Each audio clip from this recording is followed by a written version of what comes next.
ډونالډ ټرمپ عمان ته مخیر دمکی ورکړوره. هغه عمان هغه عرب ملکونه چې سموده مخکې دی د ډونالډ ټرمپ دپاره خپلې خزانې 3 ټریلیون ډالر چې کوم دی ډونالډ ټرمپ سره انویسټ کړي دغه عرب ملکونو، او اوس هغه ډونالډ ټرمپ راپاسېدو او عمان ته دمکی ورکړې ده په ابنای هرموز په وجه باندې. تاسو له چې دا کم تصویر ښکاري دا د ابنای هرموز یو لاره ده، سمندري لاره چې په دې باندې دا بحري جهازونه تیریږي.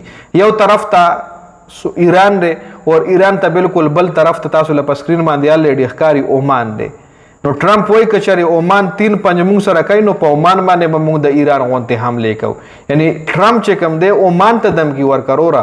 هغه عرب ملکونه چې د دې ډونالډ ټرمپ دپاره دی څه موده مخکې د خپلو خزانې خولې کولو کې ډونالډ ټرمپ سره غټ انویسټمنټ وکړو، او هغه ډونالډ ټرمپ چې خپلې هوایي اډې په دې ملکونو کې فټ کړي دي او هغه ملکونو له دې اوس دمکیانې ورکوي. نو عرب ملکونو په دې باندې شدید ناراضه وي. لکه نن عمان ته دمکی ورشوه، سبا به دوبۍ له ورکړي، بله ورځ به سعودي له ورکړي، او دغه دوبۍ او سعودي څومره غټه انویسټمنټ په دې ډونالډ ټرمپ سره کړی دی. جی ټرمپ ویلی دی چې ابنای هرموز کیس کې عمان که چېرې مخې له راځي موږ ته نو موږ به په عمان باندې هم حمله کوو. ابنای هرموز نقشه که تاسو په دې سکرین وګورئ نو شمالي سایډ ته ایران دی او جنوب سایډ ته عمان دی.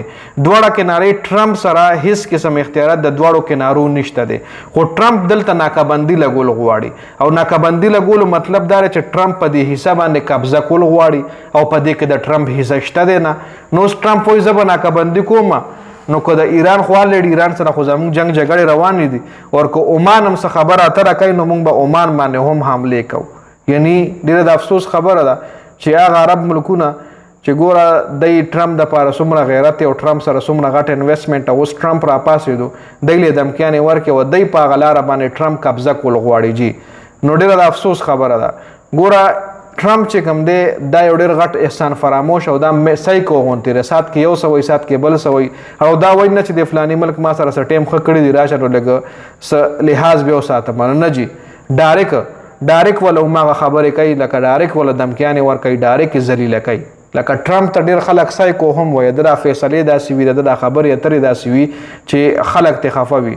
نو ټرمپ چې دا کومه فیصله کړې ده په عمان د حملو، نو په دې باندې به عرب ملکونه هم شدید خفه وي په دې وجه باندې چې به وایي چې ګوره نن عمان ته دې دمکي ورکوي، سبا به موږ ته دمکي راکړي، سبا به موږ ته وایي چې په تا حمله کومه.